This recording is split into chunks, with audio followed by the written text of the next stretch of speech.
Hey now, Dagwood Streets here with Electric Scooter Podcast, episode number 4. Today's topics include our usual YouTube reviews, filming while scootering, and a little bit of our philosophy of why we're doing a podcast at all. Why bother? And of course, we'll wrap it up, as always, with ESPN Electric Scooter Podcast News. But first, I'd like to mention that last week's James Brown-esque intro garnered a lot of feedback from listeners. Guy from England said, "Blimey." Guy from the Philippines said, "Palpak.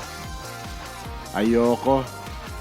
The guy from Hawaii said, "Winspak tabaga."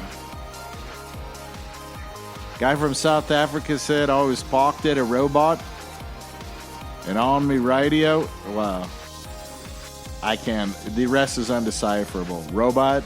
Oh yeah, South Africa, a robot is a traffic light. And a guy from Texas said, "Well, baboon boogers, a dog in the race always makes the competition more exciting." So, the Electric Scooter Podcast has heard worldwide. Some of the feedback's good, some of it's not so good. All right, let's get to our topics. Topic number 1, YouTube videos. All right, topic number 1. Sorry about those accents, by the way. I don't mean to offend anybody. I'm horrible at accents, but man, I just like them and I can't stay away from them. So the first YouTube video I'm going to talk about, of course, as I usually do, is the Electric Scooter Guide. I really like their channel. I like what they're doing. I support them. And I do plan to, become a little more active. I know they have a Facebook community and they take questions live while they're filming. And this episode was on the Inokim OXO or Inokim OXO.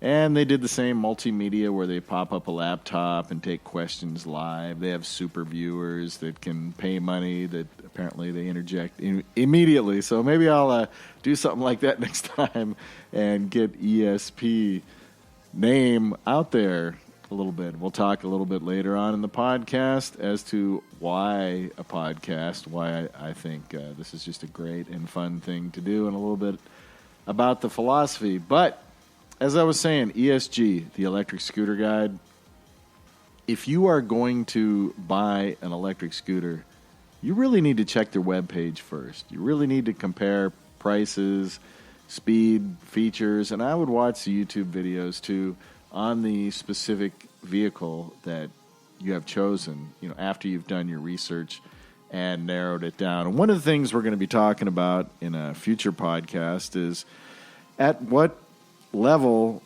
do you enter the electric scooter market? And if you are thinking about entering the electric scooter market, bravo to you, because I'm telling you, you're on the cutting edge of something big. Not because it saves the world, and not because they're good on gas, not because of the parking. They're just fun, man. Scooters are worth every penny just for the fun.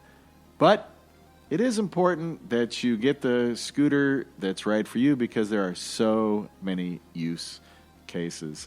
And again, we'll talk about that maybe a little bit later in this episode, but definitely in future episodes. That will be a major topic.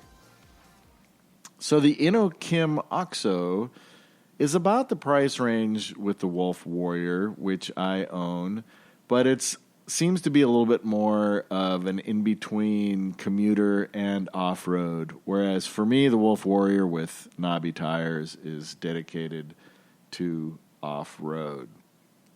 They also talked about how they, I think it's every Friday, I'm not sure, they have a photo contest, and really people from all over the world. This time, I thought the guy from Abu Dhabi should have won, but again, it was taken by the Philippines, which is a huge scooter market. They showed some videos of the Philippines with people just lined up around the block on scooters. I don't know what they were doing, registering for something. I don't know, but there was a huge queue of Filipinos and Filipinas on scooters. If I could give Chuck some advice, I'd say, hey, brush up on your Tagalog.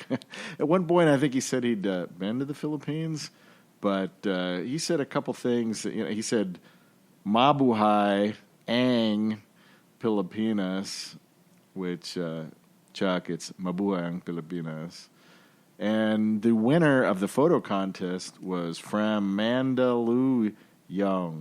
It's Mandaluyong. So the winner, a lovely Pinay, was from Mandaluyong, which is an area in Manila. So, if you have a chance, check out that YouTube on the Inokim. It's interesting. They call it a deep dive, which means they really go into the details. They talk to I suppose he's the owner, or at least the manager of Fluid Freeride in Miami. His name's Julian. And he himself rides the Mantis Pro SE, which I have been looking at. That's SE. And, as in Sierra Echo, not the Orale ese. So, his personal ride is the Mantis SE. But he said himself he prefers the Inokim OXO. Inokim OXO. I'll just call it the OXO from now on. Inokim is also an interesting story in itself if you ever want to do any research. Or I could spend a podcast on it because they're Israeli designed. And the guy who designed it, the engineer, has a very storied past. And they're supposed to be well-engineered scooters. Chuck Temple himself from ESG, the host, the narrator, said that that was his favorite scooter, and he was pretty excited about it. A little bit of a spoiler here. What part of the market should you enter in? It depends on what degree of dedication you have to the scooter, but for your first scooter, it's rough. I went with the upper mid-level. I went with the Fluid Freeride Horizon, which is about $700 to $800, depending on how you outfit it. But had I do it again, I would have probably gone up to about $1,400. So that's a spoiler. That's the episode I do next on where to enter the scooter market. You don't even have to listen to it now. All right, so issue number 2, or topic number 2, was and is and remains filming while scootering. And this, again, is going to be a recurring topic in future episodes because there's just so much involved. It's just ridiculous. So a couple points I would like to bring up are... Number one, what is your purpose? Are you just filming for family? Or do you want to start a YouTube channel? Do you want to be professional about it? I'm kind of halfway. I do it for family, and I list them on YouTube. It's kind of ironic. I list them as unlisted. That way you send the link to people, and your family can view the videos, or friends, whoever you happen to send the link to. Now, the difference between private and unlisted is if it's unlisted, then they have to have the link, but they could forward it to someone else. So if you forward it to a buddy or a family member, they can cut and paste that link and send it to someone else. Say, hey, I think this is cool. My nephew made this video. You want to check it out? So that's why I really do most of my videos as unlisted. But lately, since I started the podcast, I opened up Dagwood Streets. I made a few videos public. I'll be honest with you, they're not very good. They're okay. If you're really interested in scootering and you just want something to watch and there's nothing left, and you want to hear some original music, my music has been described by many as horrible, but at least it's original, and I put my original music Actually, both in these podcasts, except for the intro, which is by my son. But most of the music, if not all, is original in both the videos and in the podcast that you're listening to right about now. So no matter what your purpose is for recording a podcast or a video, actually we're talking about filming while you are on your scooter. The number one tip is that audio is most important. So I suggest you invest in a decent microphone, or don't worry about it at all and just film and add the audio later, in which case you will still need gear. And I just switched from the Nady Star Power SP-1, which is probably really, really cheap to buy, to my trusty, rusty Shure SM58. If you're not familiar with the Shure SM58, that's S-H-U-R-E. When you see the president talk on that podium, that's what he's using. It is the generic, standard, multi-purpose microphone. If you buy from Amazon, please make sure you're getting a real one, because there's a lot of phonies floating around there. They're not expensive. Should be about $100 for a Shure SM58. You're going to need an interface.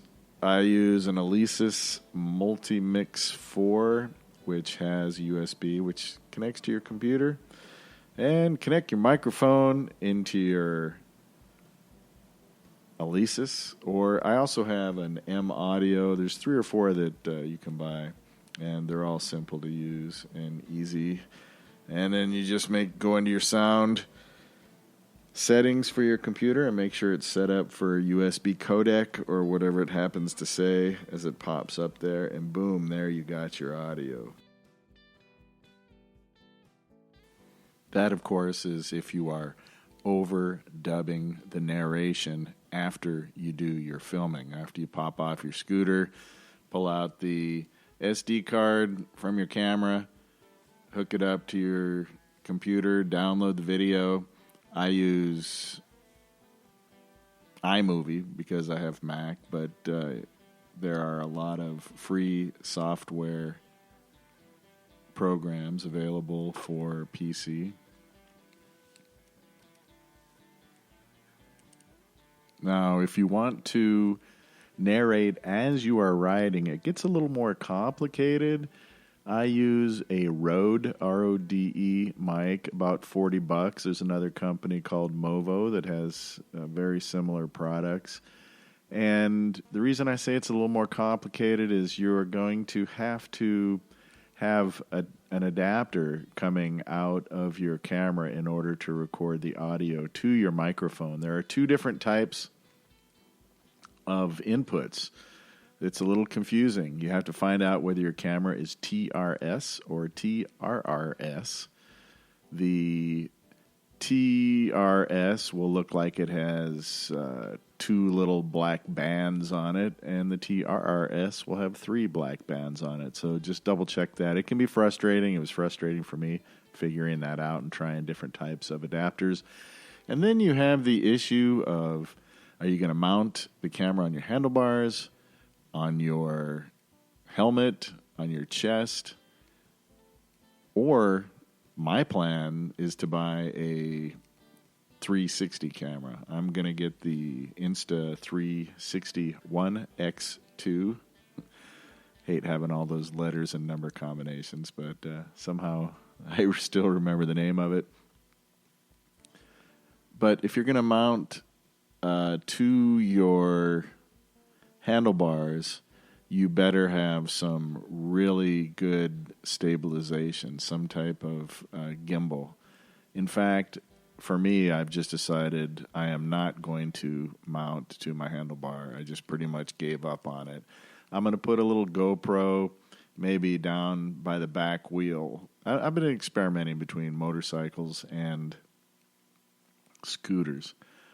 But I think for me, the 360-degree camera is a good idea. It has pretty good stabilization, and you can edit on your phone different point angles of where you are going to be looking at, or what the viewer will be seeing in post-production after you develop and render the video that you've taken. I don't mean that to sound complicated. It's just you touch points and say, hey, follow that running dog, and the camera will, wherever the dog goes, up, down, left, right, the camera will stay on it. If you go around a corner, you can hit a point and the camera will track around the corner, to the right, to the left, above, behind you, however you want to set it up. So it kind of looks almost like there's a drone following you around or another person filming you.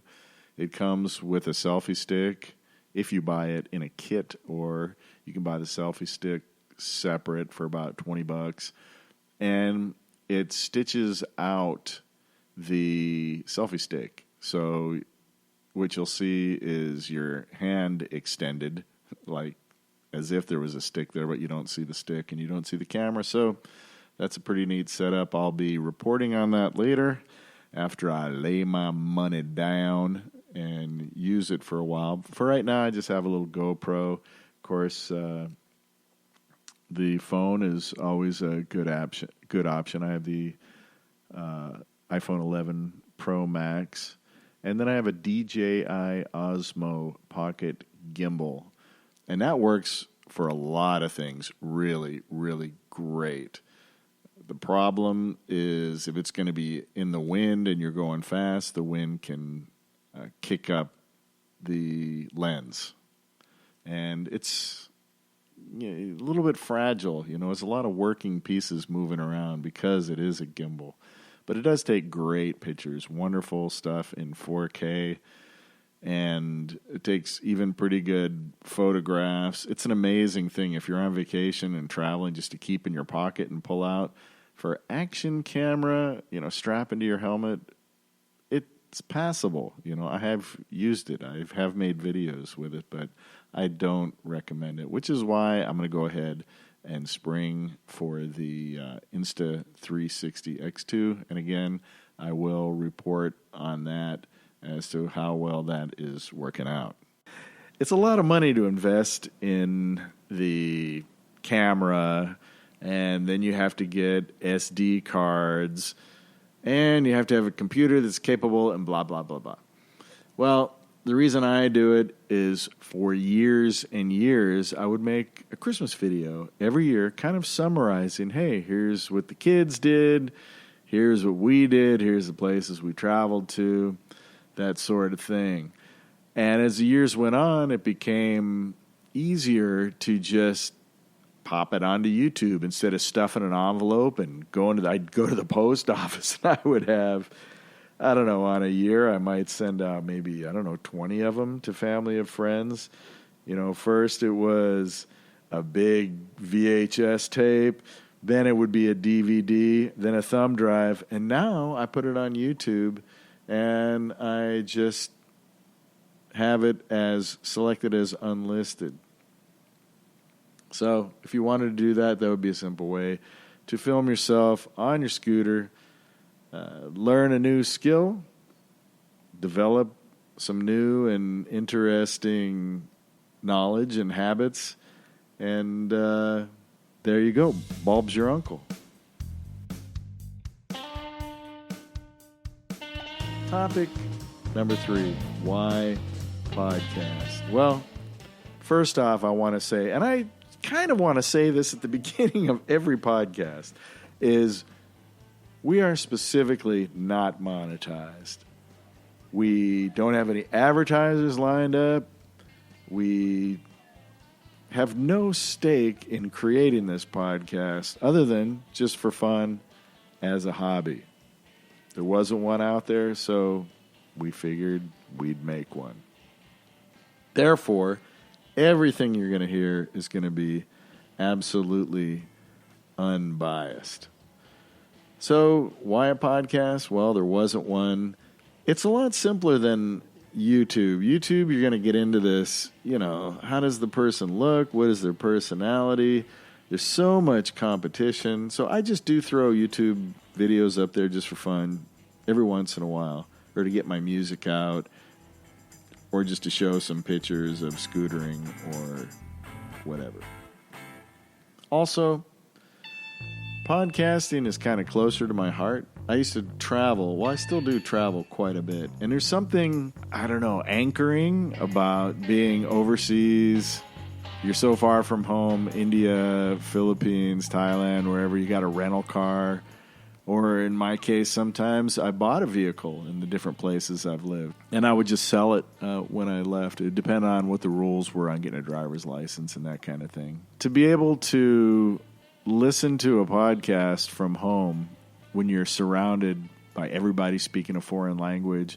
And don't get me wrong, assimilate. Don't be the ugly American who, goes straight to Burger King when you get to upon landing at the airport in Hong Kong. Don't do that, okay? And maybe later on, if you're going to stay there for like a year, which in some cases I have done overseas, stay for such a long time that the radio, the TV, everything is in a foreign language.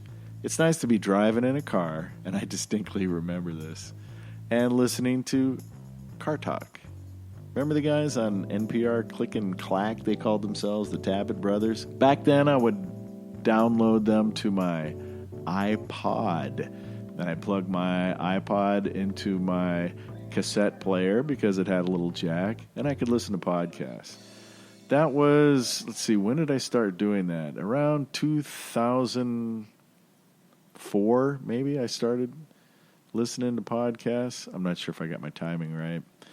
But I've been very consistent since, and it's something that I just like to do. When I wake up in the morning, I'm brushing my teeth, I'm listening to NPR News, figuring out what's happening in the world as I'm waking up and before I have a cup of coffee and that kind of thing. And it carries on throughout my day. Podcasts are near and dear to me, so I'm doing it for the fun, for the hobby, because we like it. So anything I have to say is 100% unbiased, usually based on my experience. Sometimes, like I say, if I watch YouTube videos or read things on the interwebs.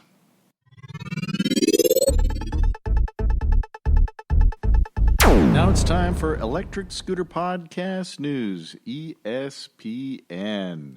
First topic in the news, all hail the new king.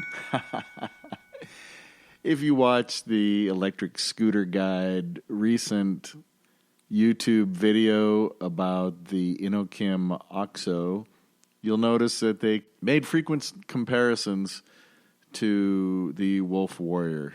Probably because the Wolf Warrior was voted the most badass scooter on the planet.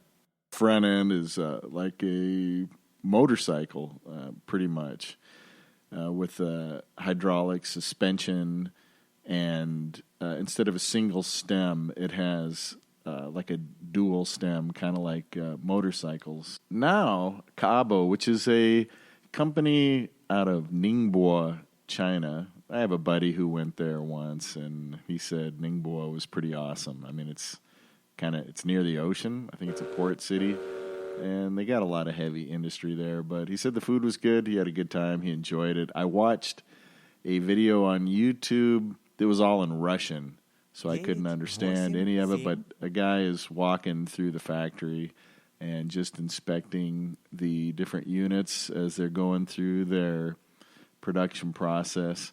So what is the Wolf King compared to the Wolf Warrior?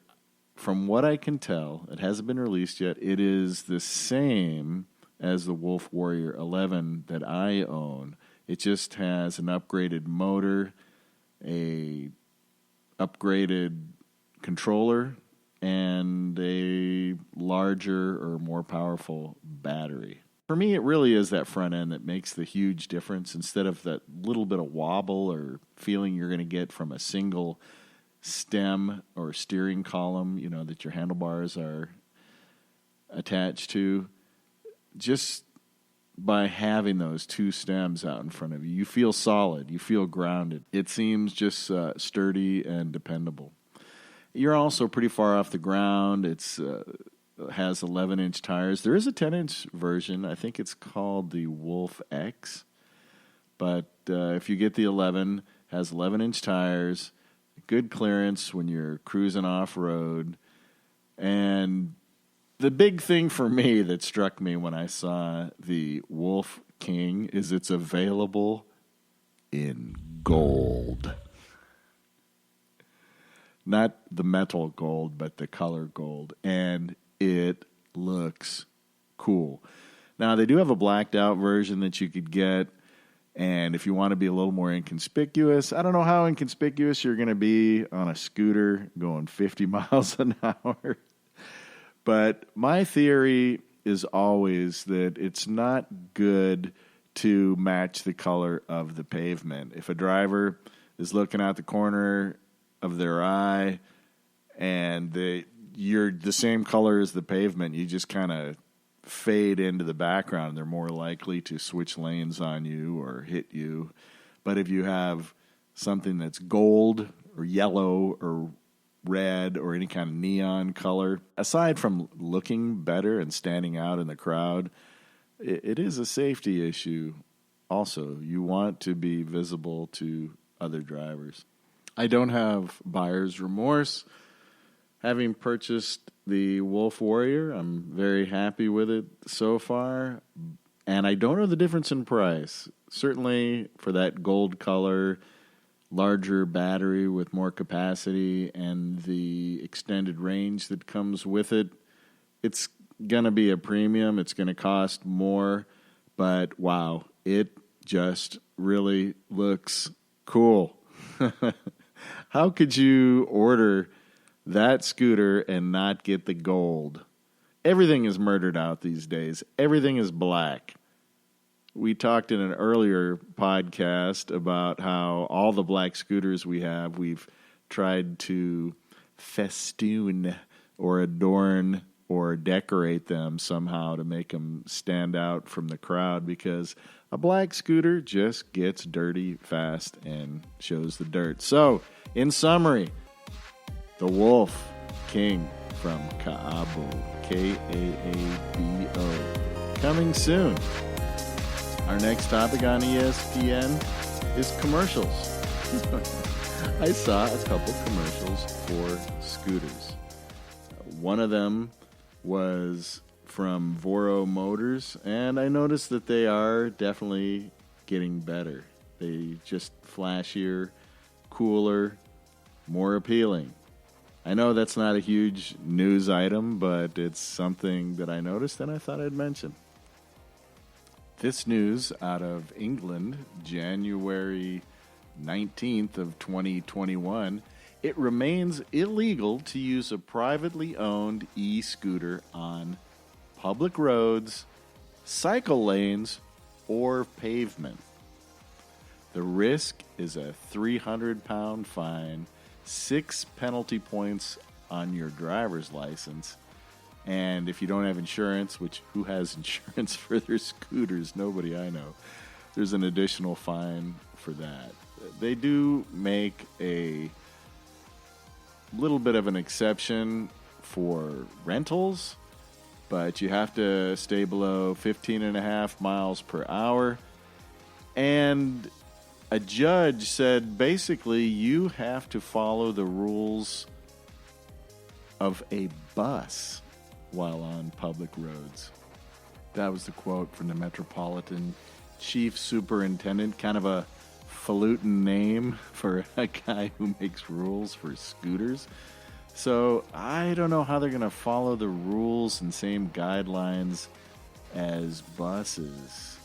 You know, you have a limit of 40 people, or you have to pull over if somebody sticks their hand out in the air and waves you over, or I don't know what that means. You have to follow the same rules as buses. So obviously you can't go on sidewalks. You can't go on the lane designated for bicycles. None of that. Sounds pretty bogus, man. That same chief superintendent, Simon Ovens, he told the BBC News, anyone who is given an e-scooter should consider taking it back to the shop. He went on to say, to get on one of those things is plain craziness. I would substitute the word craziness for the word fun, but to each his own. You do you, Chief Superintendent. Razor has a new scooter called the Eco Smart Sup. Not sup like, hey, what's happening? Sup like stand up. It's an acronym for stand up. And it looks kind of neat. It has bicycle-looking tires, but much smaller than what you would see on a bicycle. They have spokes. And it has a bamboo deck on it. I couldn't think of that word. The place where you stand. It has a bamboo deck. So it's going to give you a super stable ride. You can get it for about $450 from Walmart. Kind of a very, very scaled down version of what we talked about last Electric Scooter podcast, the Super Glide 4.0 from Canada. I'm sure it's manufactured in China, but sold through dealers in Canada. This is like a very much scaled down version of that. You're only going to get 15 miles per hour. And since they say the range is 12 miles, my guess would be you're probably going to get like 8 to 10 miles. So it's kind of neat. It's kind of looks different from other scooters. More like a hybrid between a bicycle and a scooter. It's like a bicycle that you stand on without a seat. So, something else for you to check out that is brought to you by Razor, no R-A-Z-O-R, no stranger to scooters. But I don't know, man, the 8 to 10 mile range, that for me is kind of a deal breaker. Now we are coming up on 32 minutes with the Electric Scooter Podcast. Thanks for listening. And as always, keep the shiny side up and the dirty side down.